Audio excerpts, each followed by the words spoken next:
Shalom, selamat pagi Bapak Ibu. Mari kita kembali datang kepada Tuhan untuk kita ibadah pada pagi hari ini. Mari kita tundukkan kepala kita dan kita berdoa. Bapak, terima kasih buat pagi hari ini. Kami bersyukur buat cinta-Mu yang besar dalam kehidupan kami. Tuhan Yesus, hari ini kami menyiapkan diri kami untuk kami datang kepadamu, untuk kami beribadah kepadamu. Karena ketika kami datang kepadamu, kami merasakan hadirat-Mu. Ada damai sejahtera dan sukacita yang Tuhan berikan dalam kehidupan kami. Terima kasih Bapa. Kami menyerahkan ibadah kami pagi hari ini dari awal pertengahan hingga akhirnya ke dalam tangan kuasa-Mu. Di dalam nama Tuhan Yesus Kristus kami berdoa dan mengucap syukur. Haleluya. Amin. Bapak Ibu, kita tidak bisa lepas daripada Tuhan. Karena cinta Tuhan yang begitu besar atas kehidupan kita. Saat ini kita ada karena anugerah Tuhan. Mari kita mau katakan pagi hari ini, Yesus, Engkau pegang erat tanganku dan jangan pernah tinggalkan aku.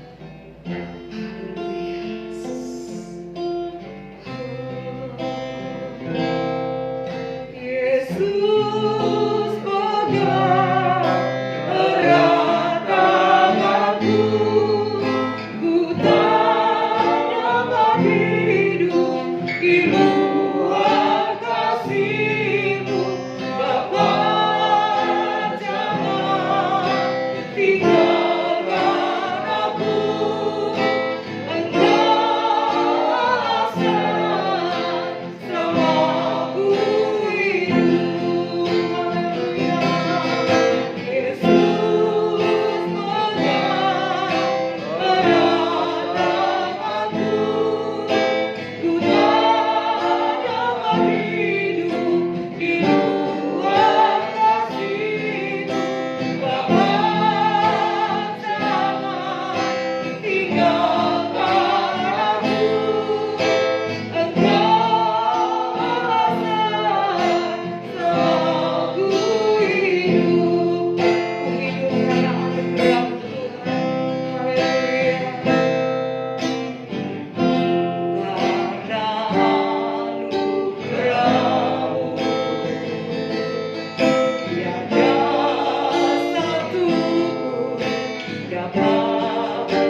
Kasih-Mu tidak pernah berhenti dalam kehidupan kami.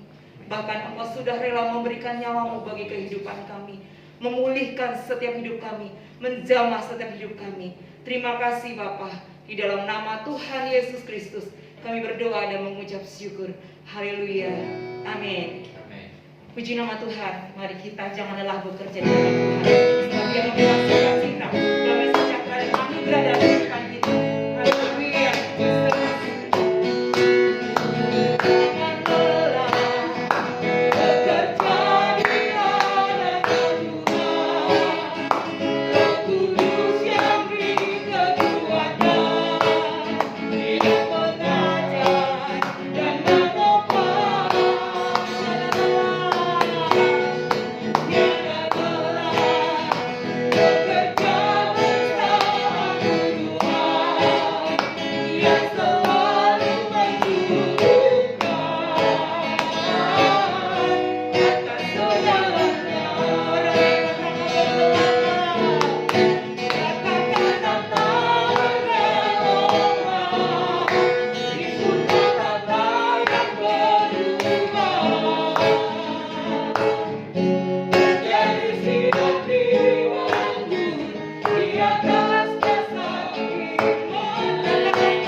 kita hidup.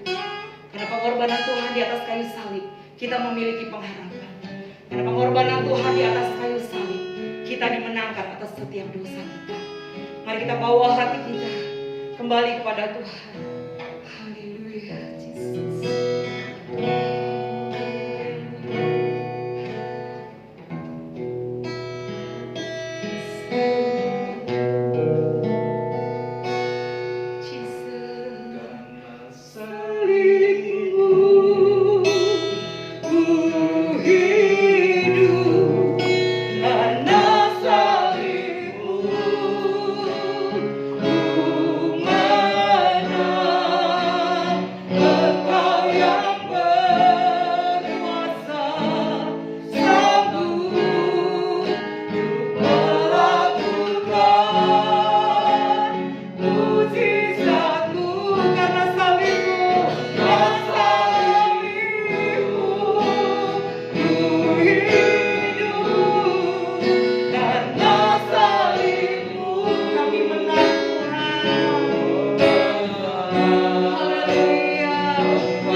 memerdekakan kami.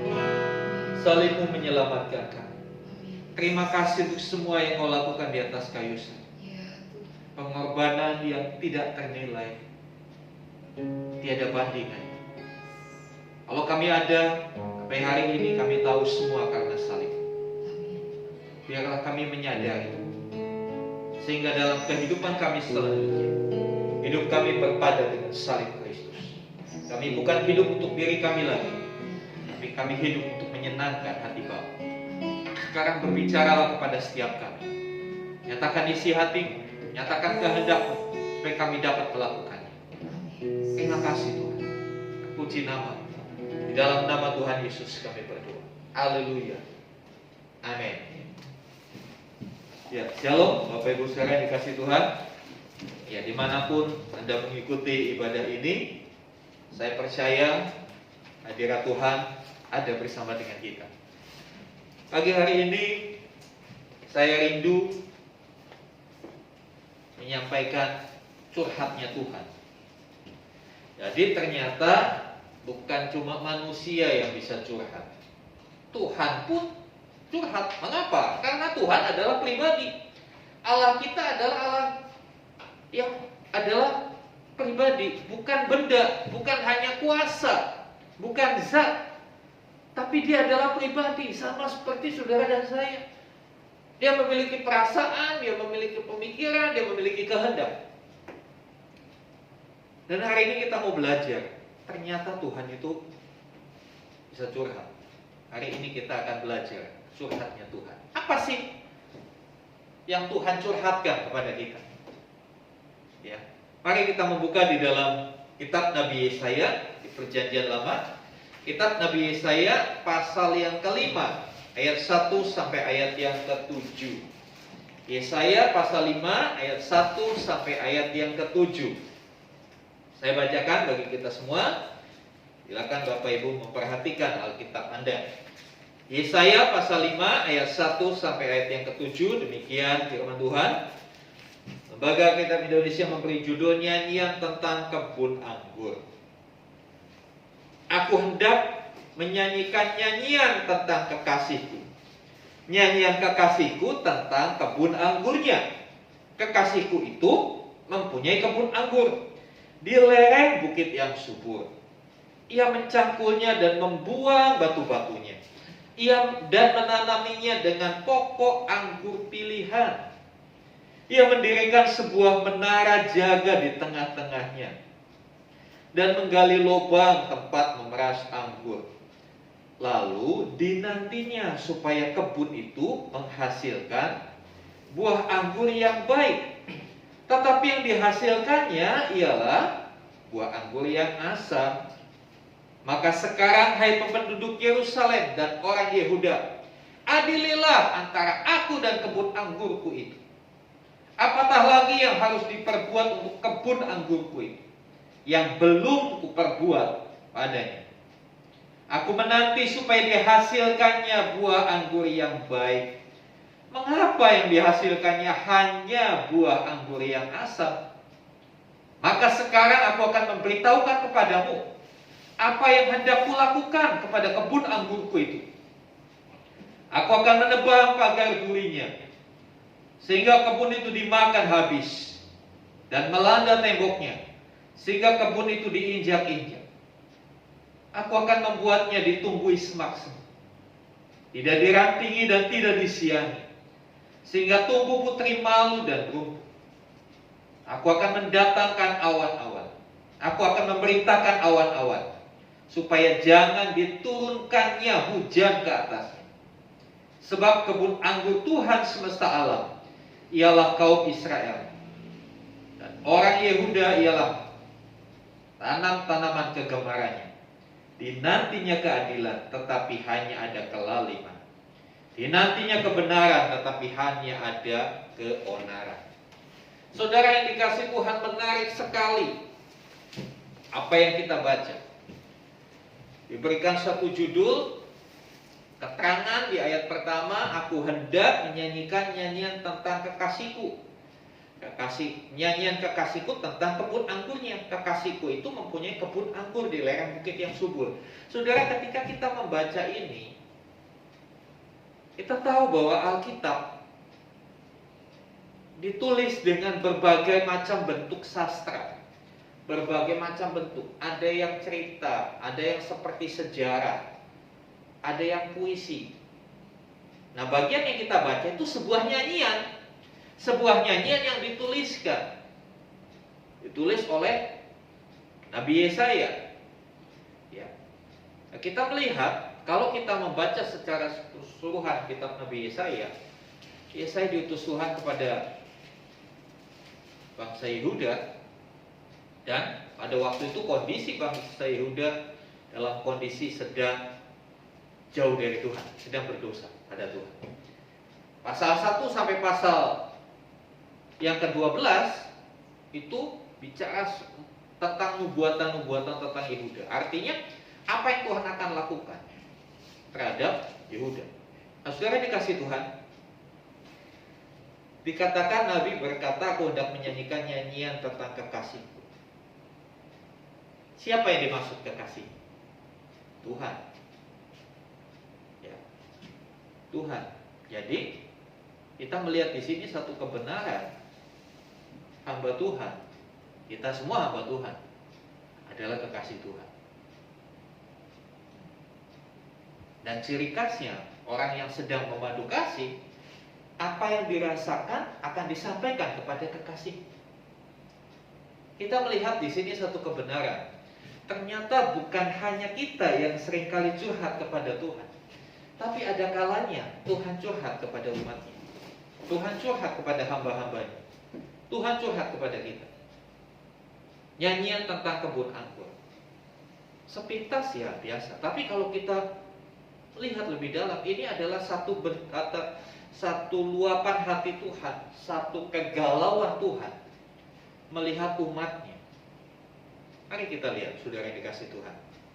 Yang pertama, dikatakan kekasihku punya kebun anggur. Ya. Ini satu bentuk perumpamaan tentunya. Ya. Kebun anggur. Tuhan punya kebun anggur. Ya.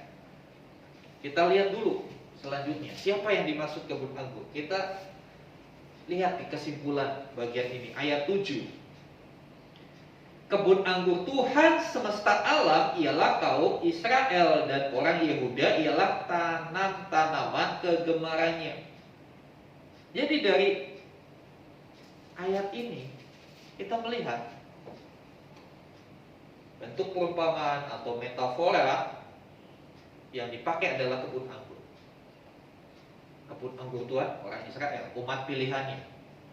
Bagi kita yang ada di masa sekarang, kebun anggur Tuhan adalah saudara dan saya.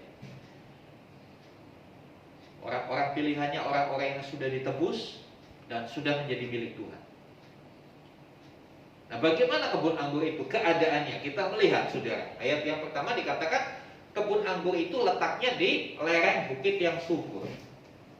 Di lereng bukit yang subur. Ya. Satu tempat yang ideal untuk menjadi kebun anggur. Ya, tentunya dengan potensi lereng yang subur itu,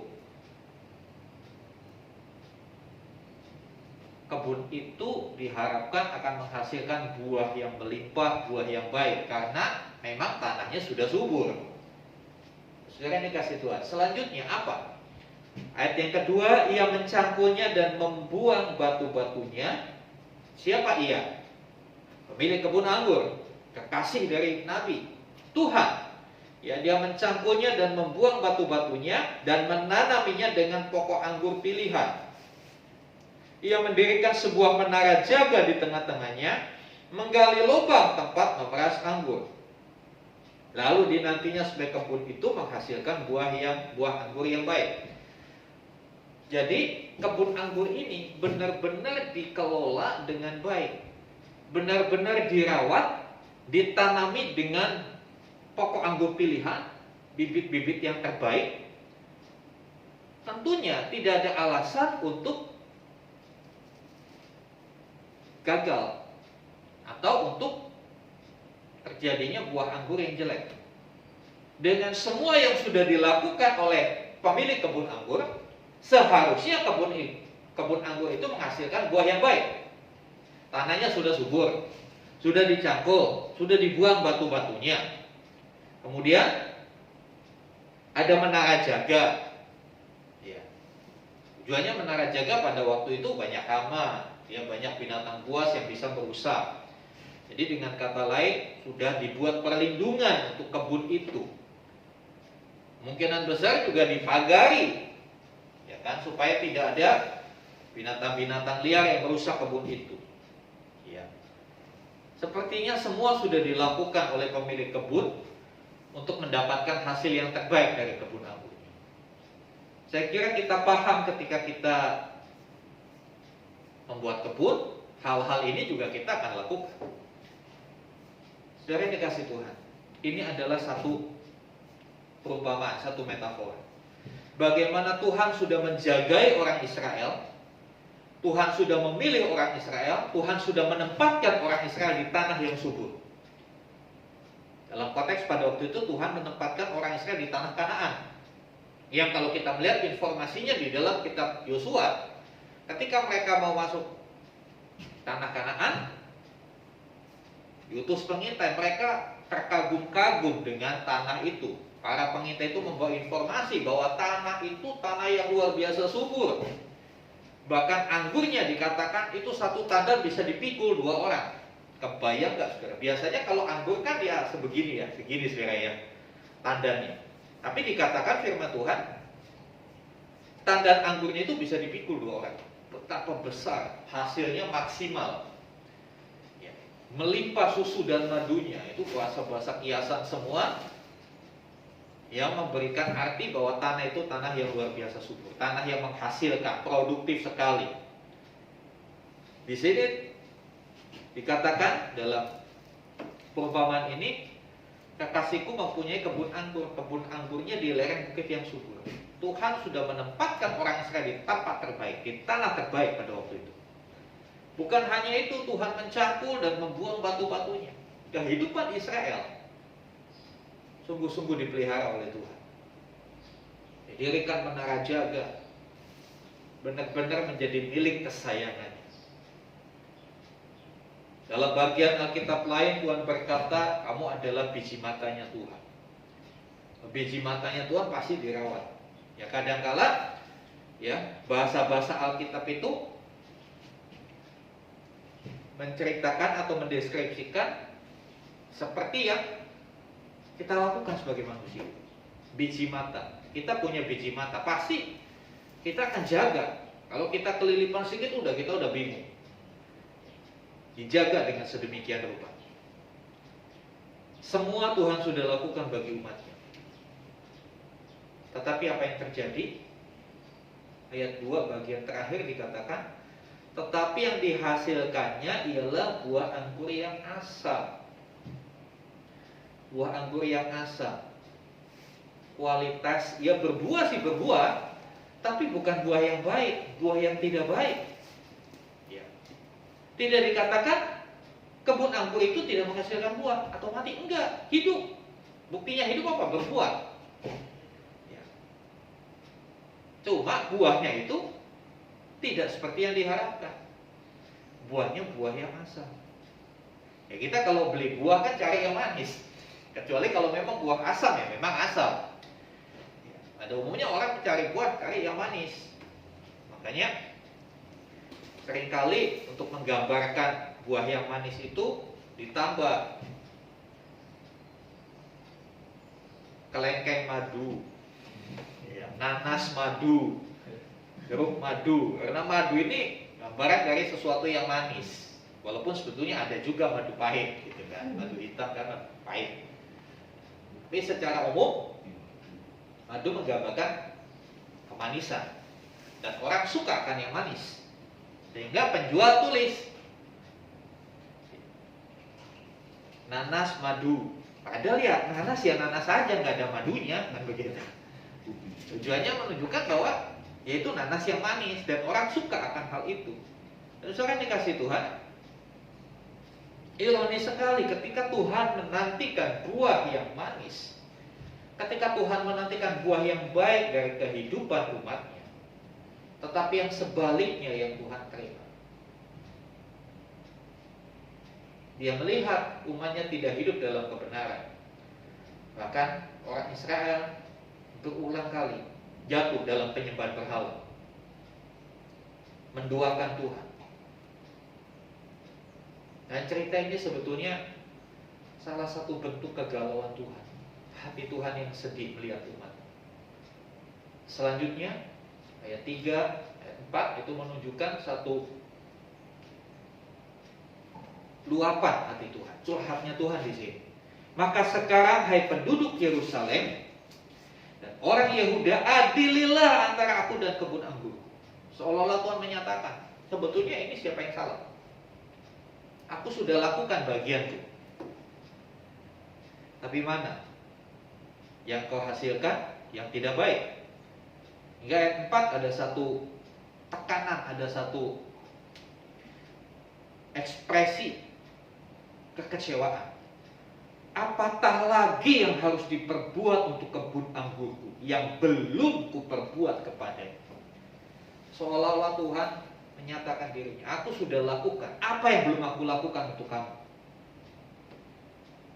Aku menanti supaya dihasilkannya buah anggur yang baik. Mengapa yang dihasilkannya buah anggur yang asam? Diulang lagi.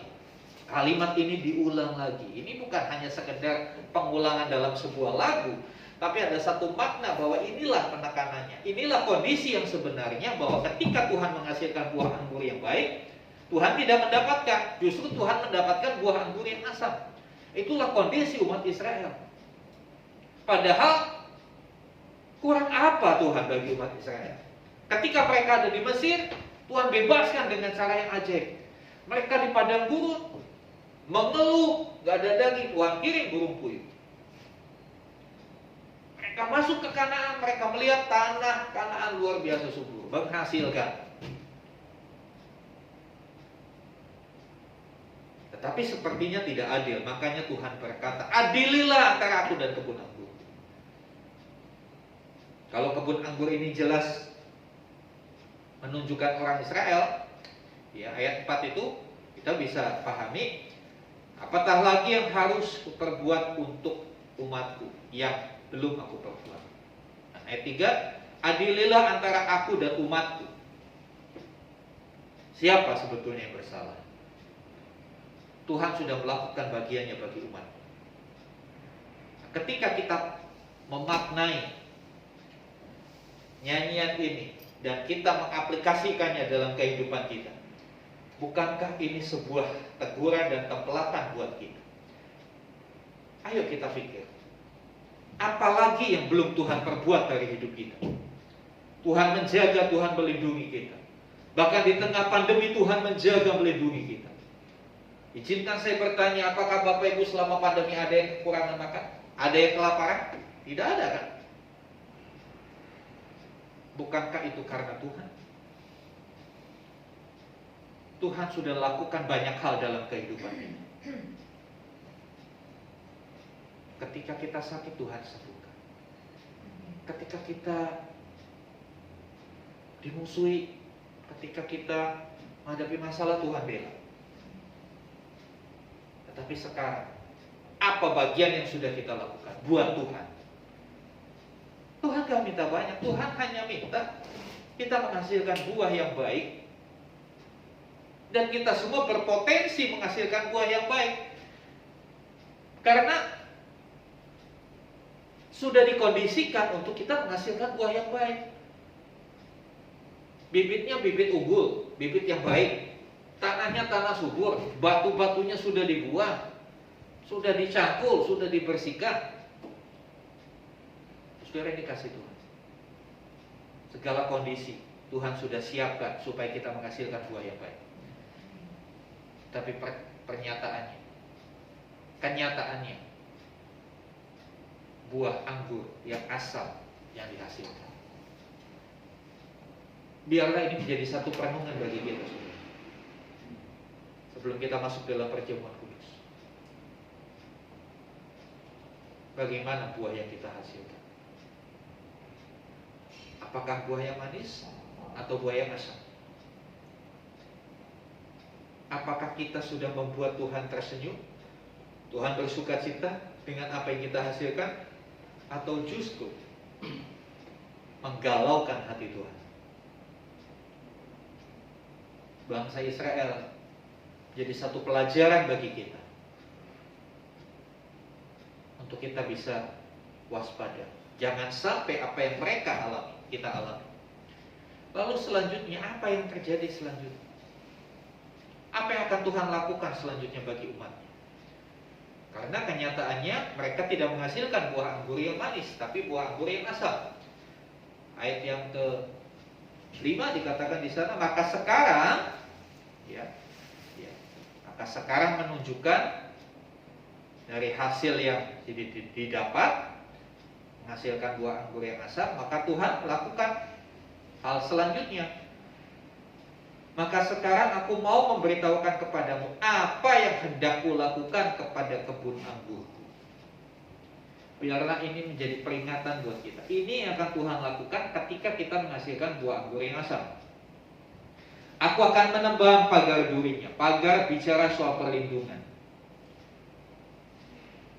Ketika hidup kita menghasilkan buah yang asam, maka secara otomatis perlindungan Tuhan itu tidak akan kita nikmati. Selanjutnya,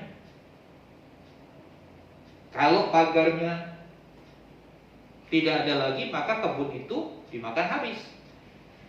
Banyak binatang buas, banyak binatang liar akan memakan habis kebun itu. Di sekitar kita banyak binatang liar, banyak roh-roh jahat yang siap mengintai kita. Begitu Petrus berkata, lihatlah iblis berjalan keliling sama seperti sini, mencari orang yang dapat ditelannya. Siapa orang yang dapat ditelannya? Ya orang yang tidak ada perlindungan. Kalau sudah dia tidak ada perlindungan, mudah sekali untuk binatang liar itu memakan habis. Saya berdoa supaya ini tidak terjadi untuk umat Tuhan di tempat ini. Selanjutnya, aku akan menebang pagar durinya. Ya, kebun itu dimakan habis, sehingga kebun itu diinjak-injak. Ya. Ayat 6. Dan aku akan membuat ditumbuhinya semak-semak, tidak dirantingi dan tidak disiap. Tadinya dirawat, dirantingi, dicabuti duri-duri, dicabuti semak durinya. Sekarang dibiarkan. Sekali lagi, kadang-kala penghukuman Tuhan untuk kita nggak perlu dia melakukan sesuatu untuk hidup kita. Kita dibiarin aja, kita selesai sendiri sudah. Tuhan biarkan kita aja habis sendiri, binasa sendiri kita. Kenapa Tuhan akhirnya membiarkan orang Israel tidak disiangi, tidak dirantingi, tidak dipelihara, tidak dirawat? Karena tidak ada buah yang diharapkan itu yang dihasilkan. Harapkan yang manis, yang dihasilkan yang asam. Biarlah ini menjadi satu peringatan bagi kita, saudara. Jangan sampai dengan istilah saya, jangan sampai Tuhan masa bodoh dengan hidup. Jangan sampai Tuhan masa bodoh dengan hidup kita, karena hidup kita terlalu susah diatur. Ketika hidup kita mau-maunya kita menolak untuk mentaati Tuhan. Maka kalau pakai istilah saya, bukan istilah kita, ya istilah saya, Tuhan akan masa bodoh sama kita. Artinya apa? Ya udah nggak dirawat lagi. Mau tumbuh apa ya udah terserah. Karena apa? Ya, karena kita tidak menghasilkan sesuatu yang Tuhan inginkan. Tidak berjalan seperti yang Tuhan kehendaki. Dan tentunya ini kondisi yang sangat tragis. Kondisi yang sangat menyedihkan. Ketika kebun itu tidak diurus lagi oleh pemiliknya. Ketika saya pelayanan di Kalimantan, saya di sana banyak kebun sawit. Kalau saya masuk ke pedalaman, saya suka melihat kebun sawit. Nampak sekali bedanya kebun sawit yang benar-benar dirawat dan kebun sawit yang dibiarkan.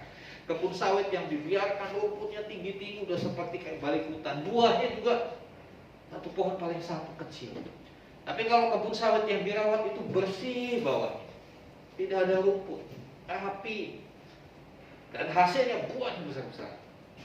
Saudara yang dikasih Tuhan, peringatan ini biarlah kita perhatikan.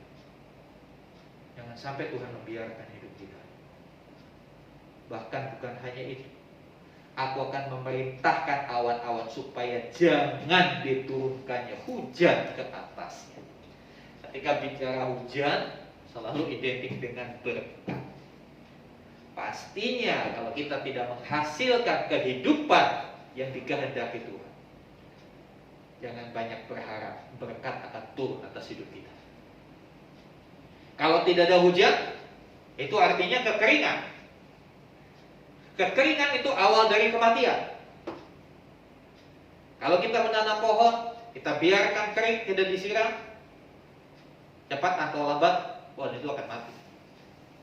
Itulah kondisi kehidupan yang tidak menghasilkan buah yang manis. Saudara yang dikasihi Tuhan, semua fasilitas, semua treatment, semua perlakuan Tuhan sudah berikan yang terbaik buat kita. Jangan sampai hidup kita menghasilkan sesuatu yang asal, sesuatu yang tidak Tuhan kehendaki. Kalau hidup kita yang sudah demikian dirawat Tuhan, diberkati Tuhan, dijaga Tuhan, menghasilkan buah yang asal, maka yang terjadi sangat fatal, maka yang terjadi sangat tragis. Kita seperti kebun yang ditinggalkan pemiliknya, di mana binatang buas dengan bebas menginjak-injak, di mana binatang buas dengan bebas menghabisi. Kehidupan yang tidak menghasilkan buah yang baik, cepat atau lambat akan menjadi kehidupan yang kering, karena tidak ada hujan. Setelah kering, kehidupan itu akan mati. Saudara yang dikasihi Tuhan, ini adalah satu kegalauan Tuhan. Ini adalah curhatan hati Tuhan. Kalau saya membaca bagian ini berulang-ulang, saya bisa meneteskan air mata. Saya bisa merasakan betapa sedihnya Tuhan, betapa kecewanya Tuhan, kalau umatnya tidak menghasilkan buah yang manis. Bagian terakhir memberikan satu kesimpulan. Di ayat 7 bagian B. Dinantinya keadilan tetapi hanya ada kelaliman. Dinantinya kebenaran tetapi hanya ada keonaran. Biarlah ini menjadi satu peringatan buat kita semua. Siapapun kita adalah kebun anggur Tuhan. Kita adalah tanaman kegemaran Tuhan. Orang kalau gemar dengan tanaman, tentu bukan hanya gemar dengan pohonnya, dengan daunnya, tapi ada buah yang dinantikan. Tuhan menantikan buah dari hidup kita. Biarlah ini menyadarkan kita, belum terlambat untuk kita menghasilkan buah yang manis. Belum terlambat untuk kita berubah. Kalau kita tidak berubah, maka kita akan lihat kehidupan kita akan berakhir tragis.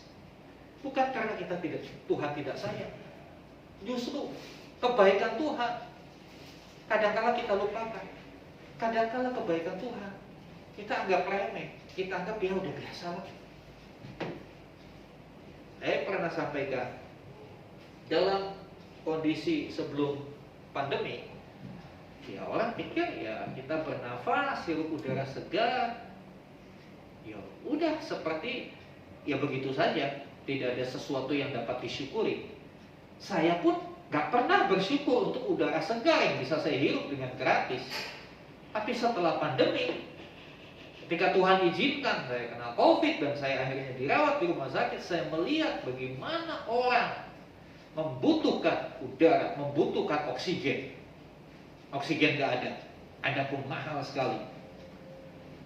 Di situ Tuhan berbicara. Bukankah semuanya sudah Tuhan beri gratis? Kalau Tuhan mau hitung-hitungan sama kita, dihitung dari kita lahir sampai hari ini berapa banyak pemakaian oksigen, kalikan satu tabung berapa miliar kita harus bayar. Tapi untuk hal itu kita nggak pernah bersyukur. Kadang-kala kita hanya mengeluh, menuntut Tuhan. Biarlah kita menjadi orang-orang yang sadar bahwa sebetulnya pemilik hidup kita adalah Tuhan. Dan sang pemilik kita, pemilik hidup kita, sudah melakukan begitu banyak hal, terlalu banyak hal yang sudah Dia lakukan dalam hidup kita. Bukan hanya menjaga kita, Dia mensuplai oksigen 24 jam gratis. Kita hirup oksigen, kita bebas, tidak perlu pakai alat macam-macam. Pernahkah kita bersyukur?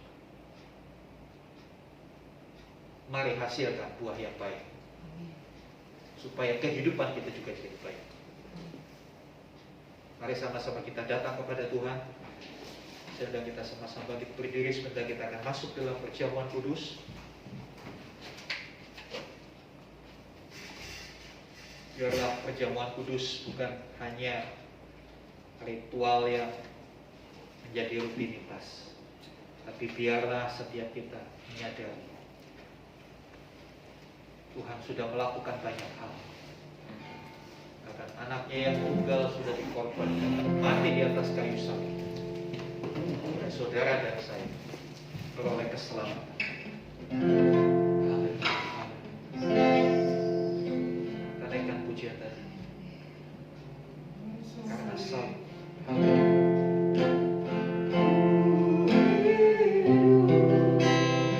Karena salib. Kau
Sungguhnya tubuhnya sudah dikorbankan. Luka-luka, cambukan, bilur-bilurnya Tuhan sudah rela supaya kita diselamatkan, supaya kita disembuhkan. Sekali lagi, supaya kita menghasilkan buah anggur yang manis. Haleluya. Karena setiap kali kita mengadakan perjamuan kudus, kita menyadari bagaimana Tuhan sudah melakukan terlalu banyak hal untuk hidup kita, supaya kita menjadi satu pribadi yang baik, supaya kita boleh kembali pada harkat kita, martabat kita, kondisi kita segambar dan serupa dengan Allah. Angkat roti dan dengarkan firman Tuhan. Sebab apa yang telah kuteruskan kepadamu telah aku terima dari Tuhan, yaitu bahwa Tuhan Yesus pada malam waktu Ia diserahkan mengambil roti, dan sesudah itu Ia mengucap syukur atas, Ia memecah-mecahkannya dan berkata, inilah tubuhku yang diserahkan bagi kamu. Perbuatlah ini jadi peringatan akan aku. Dan roti yang kita angkat adalah bukti persekutuan dengan tubuh Kristus. Amin. Di dalam nama Yesus kita makan bersama.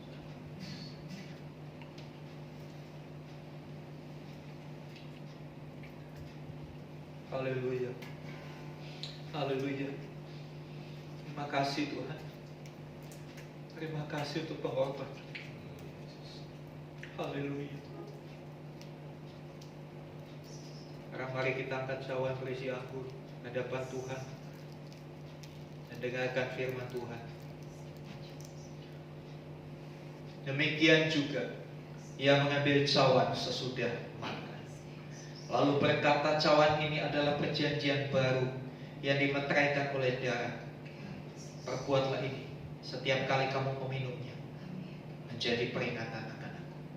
Bukankah cawan berisi anggur yang kita angkat adalah persekutuan dengan tubuh, dengan darah Kristus? Amin. Di dalam nama Tuhan Yesus kita minum bersama.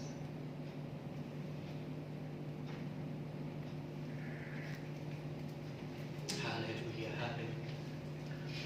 Haleluya, mari ucapkan syukur untuk apa yang sudah Tuhan kerjakan bagi hidup kita. Mari ucapkan syukur karena Dia sudah terlalu banyak. Haleluya, haleluya, haleluya, haleluya,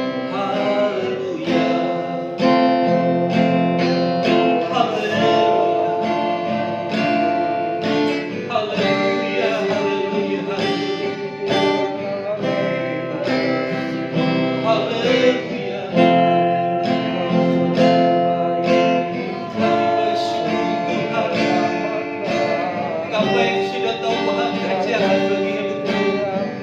Kami bersyukur Tuhan untuk kasih-Mu, bersyukur untuk pemeliharaan-Mu, bersyukur untuk perlindungan-Mu, bersyukur untuk segala berkat-Mu.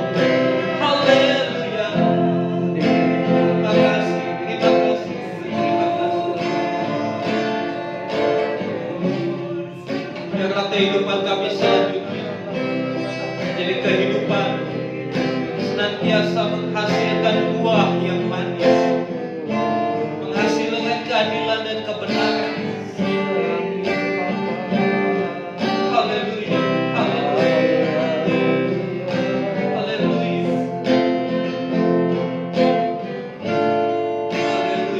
Terima kasih, terima kasih.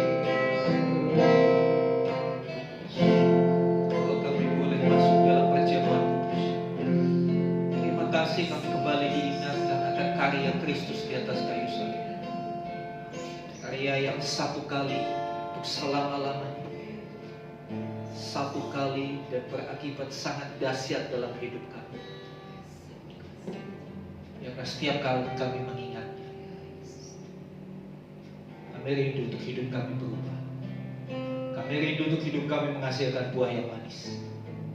Roh Kudus bantu kami, topang kami, sertai kami, supaya buah yang kami hasilkan buah yang manis yang disukai oleh Bapa. Terima kasih Tuhan. Di dalam nama Tuhan Yesus kami berdoa. Haleluya. Amin. Amin. Puji nama Tuhan. Kita akan memberikan Jadwal ibadah seperti yang sudah ditetapkan hari Minggu jam 8 dan jam 10. Untuk minggu ini Komsel hari Jumat untuk area Lipo. Info selanjutnya silakan memperhatikan di WA Group. Ya. Saudara-saudara yang mengikuti ibadah secara online, saudara juga diberikan kesempatan untuk memberikan persembahan melalui nomor rekening gereja. Saya percaya kita semua adalah orang-orang yang diberkati Tuhan. Kita semua orang-orang yang sudah dijaga, dipelihara Tuhan, dirawat Tuhan begitu luar biasa. Sudah waktunya kita menghasilkan buah. Amin. Di nama Tuhan. Mari sama-sama kita bangkit berdiri, kita akan berdoa syafaat. Bapa di surga, kami bersyukur karena kebaikan kami boleh ada sebagaimana kami ada. Kami bersyukur untuk kondisi pandemi yang sudah semakin membaik. Kami bersyukur mana angka kematian mulai bisa ditekan. Kami bersyukur di mana pelayanan kesehatan bisa dengan baik merawat, melayani masyarakat. Berkati para petugas medis sehingga mereka terus diberikan perlindungan, kesehatan, dan dengan maksimal boleh melakukan tugas tanggung jawabnya. Menyerahkan bangsa ini ke dalam tangan Tuhan. Kiranya Tuhan membawa bangsa ini kepada kesejahteraan, kemajuan, keamanan. Karena kami tahu Tuhan mengasihi bangsa Indonesia. Berkati para pemimpin kami, Bapak Presiden Jokowi, Bapak Wakil Presiden Bapak Ma'ruf Amin, seluruh kabinet, para menteri, lembaga tinggi negara, DPR, MPR, MK, biarlah mereka boleh berfungsi sebagaimana mestinya. Kami juga berdoa untuk TNI Polri, kiranya Tuhan memberkati setiap anggota TNI Polri dimanapun mereka ditugaskan. Kami bersyukur Tuhan, karena kami percaya pemulihan akan terjadi di negeri kami. Kami berdoa untuk gerejamu di tempat ini, kiranya seperti yang Tuhan inginkan, kami boleh benar-benar memberikan dampak yang positif bagi lingkungan dimanapun Tuhan menempatkan setiap umat Tuhan. Jadi berkat, jadi kesaksian yang hidup. Melalui kami orang bisa mengenal Tuhan Yesus. Terima kasih Tuhan. Berkati seluruh sidang jemaat Tuhan. Yang sakit Tuhan sembuhkan. Amin. Yang mulai undur Tuhan tarik kembali datang ke kami. Yang diberkati, biarlah mereka boleh menjadi berkat bagi orang-orang di mana mereka berada. Kami percaya Tuhan akan membawakan makin mengenal Tuhan, makin serupa dengan Kristus. Kerinduan kami untuk kami memiliki satu tanah, kami bangun tempat ibadah. Kiranya Tuhan yang menuntun kami untuk boleh memiliki tanah itu. Kami berdoa supaya semuanya boleh ada untuk kemuliaan nama Tuhan. Amin. Tuhan yang sediakan pendanaan dan lain sebagainya. Berdoa juga untuk pemilik ruko di mana kami sewa, Tuhan memberkati ibu ini supaya ibu ini makin hari makin dibawa dekat kepada Tuhan. Terpuji nama Tuhan. Kami rindu kehidupan kami menjadi kehidupan yang memuliakan Tuhan. Amin. Terima kasih Tuhan. Mari saudara dikasih Tuhan, buka hatimu dan angkat tanganmu. Sekarang terimalah rahmat anugerah dari Allah Bapa di surga, di dalam kasih dan karya Tuhan Yesus Kristus, melalui pimpinan penyertaan Roh Kudus, melipat atas kehidupan kita. Terimalah berkat-berkat jasmani, lebih lagi berkat rohani, dan jadilah berkat dimanapun Tuhan menempatkan kita. Karena itu pergilah, jadikanlah semua bangsa murid. Baptislah mereka dalam nama Bapa dan Anak dan Roh Kudus, dan ajarlah mereka melakukan segala sesuatu yang telah kuperintahkan kepadamu. Dan ketahuilah, aku menyertai kamu senantiasa sampai kepada akhir zaman. Demikianlah Tuhan akan datang kali yang kedua, menjemput kita semua, membawa kita masuk dalam kebahagiaan sekali. Supaya di mana Tuhan Yesus berada, di situ pun kita berada. Terima kasih Tuhan. Di dalam nama Tuhan Yesus. Haleluya, haleluya. Amin.